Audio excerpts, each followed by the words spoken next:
Ar an líon is tá an Teachta Dála agus ceannaire de chuid an pháirtí Aontú Peadar Tóibín a feadar fáilte go dtí an tláir. Dígid, sin go bhfuil? Tá go maigad. Feadar sé seo ar chéad aglah an os chun gáh líon ó hinne le bhí ultaíochán a gcuin agus dar nóí pandéim COVID-19. An féidir a rála mar dús chunas atá cuasaí sa dá leat pháirtí Aontú na léonnta seo? Yeah, well, tá dála an bhomaitin tá rudí anna at. Tá an dál ag si gá lá sa seachtain agus i ri ní abrán go thomláin níor si an dál ach le haidh sé lá.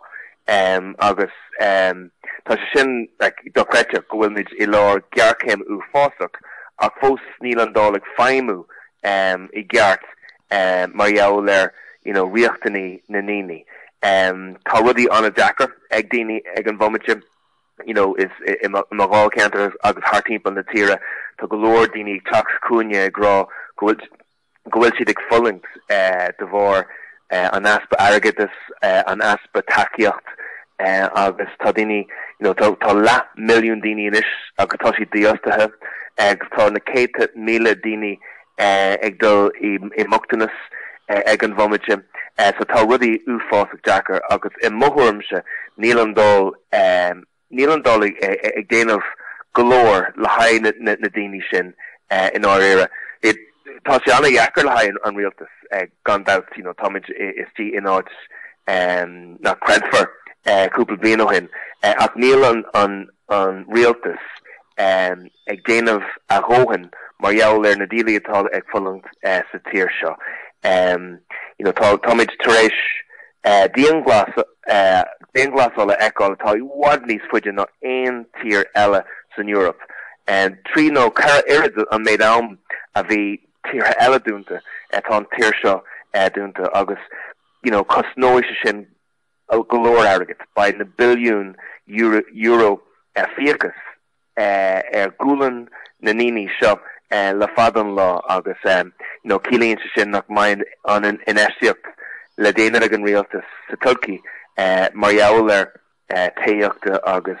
infrastructúr agus an choras leis freisin. Mar gheall ar Aontú tá Aontú ag go godíon tá níos mó ná 1,000 buile grin thar timpeall na tíre tá ag obair ar an gáhéamh den teorann tá chuigar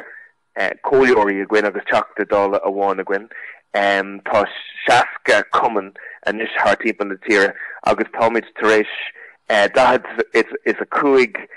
anadí áitiúla a anamnú le garad chun go mbeidh siad in an obair i meas na níní ar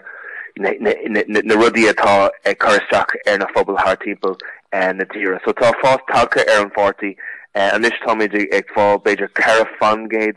na pobl brethna áirithe agus cílíonn sin do méach táchán ann go mbeidh ná níos mó Teachta Dála a chuirteteach go dtí an dál chun obair ar san na níní. Okay, leanamid roiig. Thula méid tú ar Breakfast News Talk an seach an se caiste ag caint faoi mbille nua a cuirtú os cóir na dál maidir a cóthraí bóithre an féidir a rálum cad é an scéal faoi seo? Well, tá an Ghaeilge an tábhachtach dúine mar pháirtí go sinna fá go ránamar anam Ghaeilge le haidh pháirtí nuair bhanamar agus má ecan daoine ar chuid sí vidirlín tá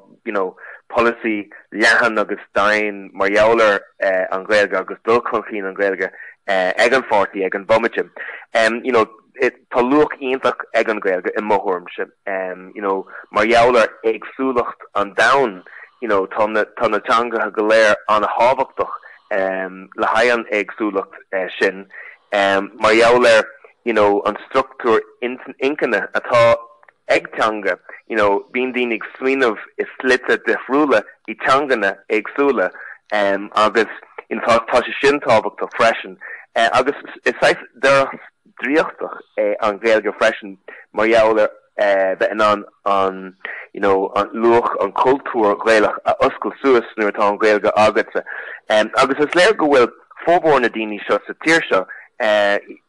anna fábhracht an Ghaeilge tá siad a géirí go mbeidh fás ag an Ghaeilge go mbeidh níos mó Ghaeilge le fáil thar timpeall orthu. Now Níl sláinte an Ghaeilge ionntach tá rudí maithe ag titil amach agus ag tarlún agus go léir obair maithe á dhéanamh ag daoine gan dat ach fós tá sláinte an teanga lá golóir i má thuaimse. So sa Ghaeltacht, deirtear go bhfuil 500 páistí idir 3 agus 4 bliana d'aois ag an bhaiminte ag labhairt Ghaeilge go léithúil sa Ghaeltacht. Agus cílíonn sin sináid taid an a lagan á réir a ghfuil an teanga ag bhráid agus tá Ghaeilge á labhairt sa tír seo le haid beidir 2,000 bliain ach fós tá dáséir an tá contúir down go mbeidh midna mar an glúin downach don Ghaeilge mar teanga gnáteanga phobal amlisa agat agus cínta go mbeidh líonra agus nasc teanga haar timpeall na tíre ach caiimiid an Ghaeilge a chuimhnú mar teanga phobal léithúil freisin chun go mbeidh sé láidir agus fuinneamh sa Turkey. So, in móram se tá cúpla rud beceart an rialtas a dhéanamh chun an Ghaeilge a chur chun cín.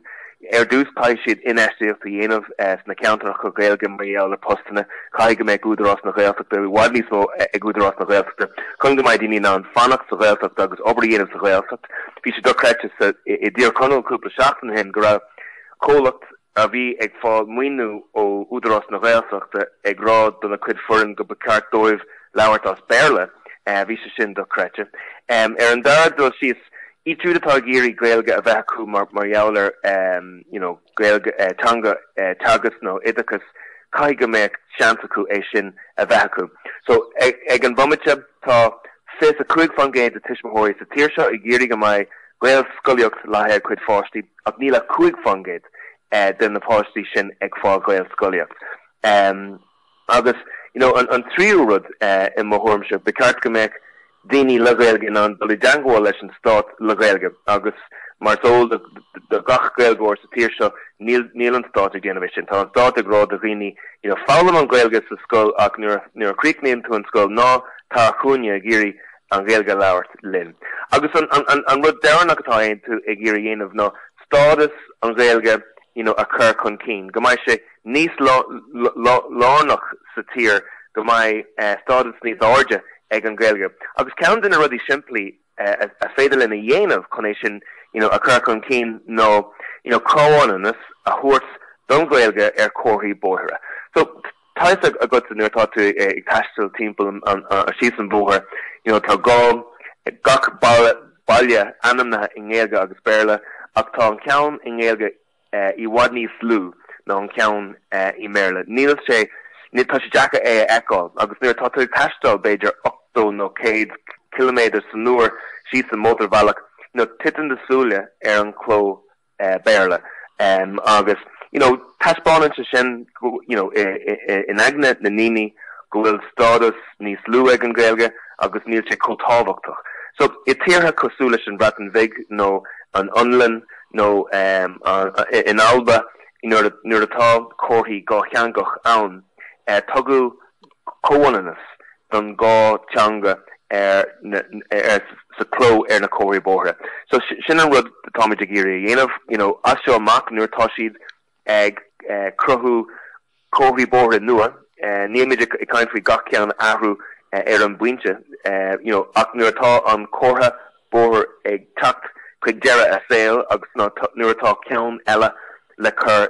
isteach na áit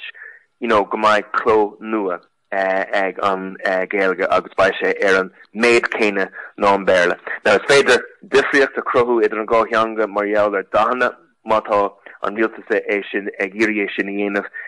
ach ar a laghad beceart go mbeidh siad ar an méid céine as seo amach.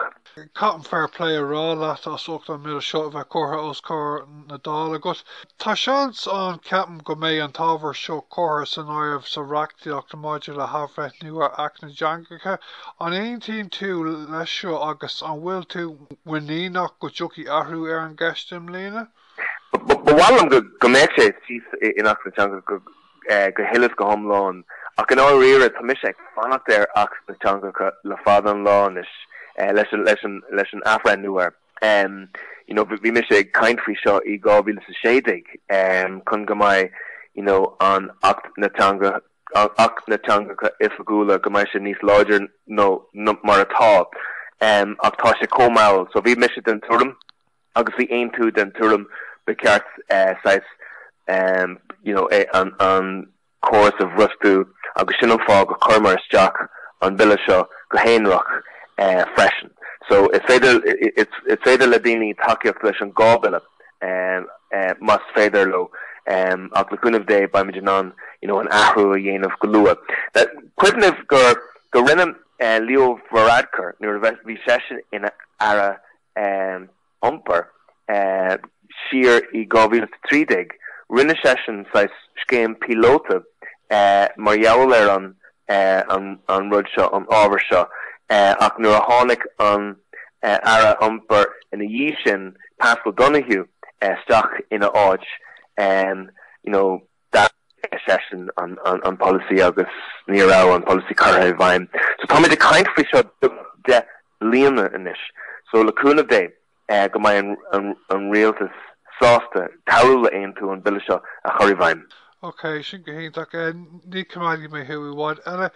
just chun leanann seráid go cáint fin aige thuúla méid go cuirtú bille eile os cóir na dála a nóirí a géirí go meach scéimán go mugfá daoine chuig an gcuilteacht iad san ar spéisló é seo a dhéanamh agus atá ina gcónaí las muide le ceantar gcuilteachta faoi láthair chun teachta dro dhéarann agaibh a fadar an féidir tuile insint dom faoin deas míanamh seo? Yeah, so you know tá go leor daoine is a tíre seo agus tá siad a géirí a chuid chláán a thógáil a Ghaeilge. Tá glóir dóibh ina cónaí is tí I na carracha agus na bailte mór a thart na tíre. Agus tá is a gach duine go bhfuil sais éilehil mhór ar taíochta na bailte sin ag an bhomaide. Agus you know nach bhfuil daoine ná an teachtar tithe san na counter chu sin. Ar an céine tá go leor Ghaeltachtaí thart na tíre nach bhfuil I bhfad roiáda ó na bailte móra sin agus na carracha sin. Tá de caiin faoi rascairn I gcuin den méid tá sin leis an nuamh agus tríthe dátha agus fiú bailile clia. Bailile bhórna I gcorcaigh níl sé roiáda ó cathair corcaigh an rinn níl sé roiáda ó Dungarvan an Spidéal níl sé roiáda ó Ngáileamh. Agus I mthorm se go be ceart go méid údarrás na Ghaeilge ag teacht agus ag Ferbert is stát taíochta ins na Ghaeltachtaí sin le haid chláán atá ag tógáil a fáistí le Ghaeilge chun go mbeidh siad an bogu amach as na